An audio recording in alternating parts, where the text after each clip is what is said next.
Hi hello welcome to post 360. నేను మీ మురళీరాపల్లి.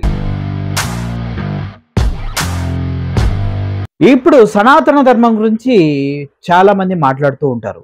ఆంధ్రప్రదేశ్లో సనాతన ధర్మ పరిరక్షకుడుగా పవన్ కళ్యాణ్ గారు కూడా నడుముకి తాడు కట్టుకొని మరి ప్రయత్నిస్తూ ఉన్నారు. తాడు అంటే అదే కట్టుకొని. అసలు సనాతన ధర్మంలో డైవర్స్ అనే పదం లేదు అంటారు.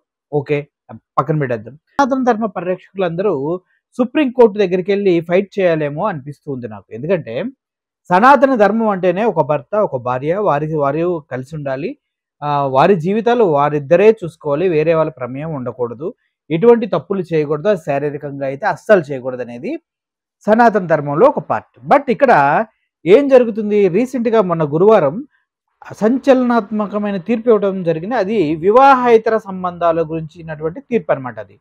అది ఎటువంటి తీర్పు అంటే, ఇప్పుడు పెళ్ళైన భార్యాభర్తలు ఎవరైనా కూడా వారికి వేరే వారి కనుక ఇష్టమైతే వారితో ఇష్టపూర్వకంగా శృంగారంలో పాల్గొనటం తప్పు కాదంటూ సుప్రీంకోర్టు తీర్పు ఇవ్వడం జరిగింది. ఎందుకంటే భార్య అయినా భర్త అయినా నీకు పెళ్ళైన తర్వాత వేరే వాళ్ళు ఎవరైనా నచ్చినట్లయితే నువ్వు వారితో శృంగారంలో పాల్గొనొచ్చు. ఇది ఎటువంటి తప్పు కాదు అని సుప్రీంకోర్టు చెప్పడం జరిగింది. సో ఈ పాయింట్ మనం తీసుకుంటే సనాతన ధర్మవాదులంతా, ధర్మాన్ని గురించి మాట్లాడే వాళ్ళంతా, హిందూ తత్వవేత్తలు, హిందూ మతతత్వాన్ని బోధించే గురువులు వీళ్ళంతా సుప్రీంకోర్టు మీద ఎందుకు ఫైట్ చేయరనేది నా డౌట్. ఎందుకంటే శ్రీరాముని పూజించుకునే సమాజం మంది. ఇటువంటి సమాజంలో ఇటువంటి తీర్పులు ఇచ్చినప్పుడు ఏమనిపిస్తుంది? తప్పనిపిస్తుందా? అనిపించట్లేదా? మరి అటువంటిప్పుడు తప్పనిపించినప్పుడు సనాతన వాదులు, సనాతన ధర్మ పరిరక్షకులు పవన్ కళ్యాణ్ లాంటి వారు ఈ విషయం పైన ఎందుకు ఫైట్ చేయరు? అదేవిధంగా చాలా మంది సనాతన ధర్మం గురించి పదే పదే మాట్లాడుతూ ఉంటారు. వాళ్ళు ఎందుకు ఫైట్ చేయరు? ఈ మధ్య కొన్ని ఛానల్స్లో బూతులు మాట్లాడుకుంటూ బూతులతోనే సమాధానం చెప్తా అని తిరిగే వాళ్ళు కూడా ఉన్నారు. వాళ్ళు ఎందుకు ఫైట్ చేయరు అనేది నాకు అర్థం కాదు.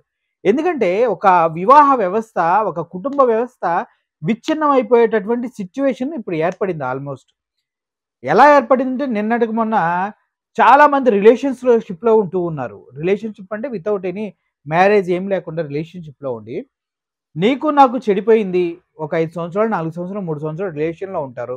అబ్బాయి, అమ్మాయి ఏదో ఒక మాట దగ్గర కోపమో ఏదో వస్తుంది. భార్యాభర్తలే విడిపోతున్నారు. రిలేషన్‌షిప్ ఏందిరా బొక్క గాని వస్తుంది. అప్పుడు అమ్మాయి ఎళ్లి అబ్బాయి పైన కేస్ పెట్టేస్తది. ఏమని? నన్ను వీడు మోసం చేశాడు. శారీరకంగా వాడుకున్నాడు. మాయ మాటలు చెప్పాడు. నన్ను పెళ్లి చేసుకుంటా అన్నాడు. నన్ను అదన్నాడు. నన్ను ఇదన్నాడు. నా దగ్గర నుంచి ఇంత డబ్బులు తీసుకున్నాడు. నన్ను సర్వనాశనం చేశాడని అమ్మాయి ఎళ్లి కేస్ పెట్టింది.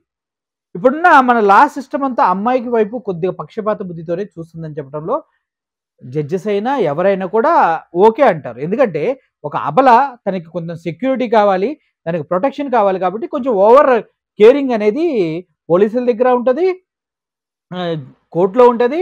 ఇంకా మీడియా విషయం అయితే చెప్పాల్సిన అవసరం లేదు. పొరపాటున ఇటువంటి కేసు ఏదైనా దొరికిందా, ఆ అబ్బాయి ఒక అమ్మాయిని మోసం చేశాడు, దాన్ని రచ్చ రచ్చ చేసి అన్ని టీవీ ఛానళ్ళు దాన్ని టీఆర్పీలు పెంచేసుకుంటే ఇలా వెళ్ళిపోతూ ఉంటాయి. సో ఓవరాల్గా ఈ సిస్టమ్ మొత్తంలో ఇప్పుడు అమ్మాయిలు ఇలా రివర్స్ అయిపోయి అబ్బాయిల పైన కేసు పెడుతున్నారు అనేసి, వేరే వాళ్ళతో వివాహేతర సంబంధాలు పెట్టుకుంటున్నారనేసి నెంబర్ ఆఫ్ కేసెస్ పెట్టి నెంబర్ ఆఫ్ డైవర్సెస్ వస్తూ ఉన్నాయని చెప్పేసి సుప్రీంకోర్టు ఇటువంటి నిర్ణయం తీసుకుందని తెలుస్తూ ఉంది. ఎందుకంటే సంబంధాలు శాశ్వతం కాదు ఈ రోజుల్లో. ఒకవేళ సంబంధాలు శాశ్వతం అయినా కూడా అవకాశవాదాన్ని బట్టి వాళ్ళ స్ట్రాటజీలు మార్చేసుకుంటూ ఒకరిపైన ఒకరిని కేసులు పెట్టుకుంటూ ఇన్సల్ట్ చేసుకుంటూ వాళ్ళ జీవితాలని పాడు చేసుకుంటూ ముందుకు వెళ్తూ ఉన్నారు. ఇటువంటి టైంలో కోర్టులు ఇటువంటి తీర్పులు ఇచ్చిన ఒక 16, 18 ఇయర్స్ దాటిన వాళ్ళు శారీరకంగా ఎవరితో అయినా ఎక్కడైనా కలవచ్చు అనేసి కొత్త కొత్త చట్టాలు తీసుకొచ్చి కొంచెం లిబర్టీ కలిగించినా కూడా సమాజం ఏమైపోతుందన్న ఆలోచన ఒక్కోసారి ఆలోచించవలసి వస్తుంది. అదే విధంగా సనాతనవాదులు దీన్ని ప్రతిఘటించి కోర్టులను ఎందుకు సవాల్ చేయట్లేదు అనేది నాకు $100 క్వశ్చన్లా ఉంటుంది. ఎందుకంటే వీళ్ళు ప్రతి దానికి ఎగేసుకొని తయారైపోతారు. మరి ఇటువంటి చట్టాలు వచ్చినప్పుడు ఇది తప్పనేసి ఫైట్ ఎందుకు చేయరు?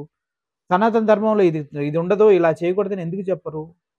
అంటే మనకి ఎక్కడైతే నోరు కంట్రోల్ ఉండదో అక్కడే అన్నీ మాట్లాడుతూ ఉంటాం. మనల్ని ఎవరైతే శిక్షించరో, దండించరో వాళ్ళ దగ్గరే రూల్స్ అండ్ ధర్మాలకు సంబంధించి మాట్లాడుతూ ఉంటాం.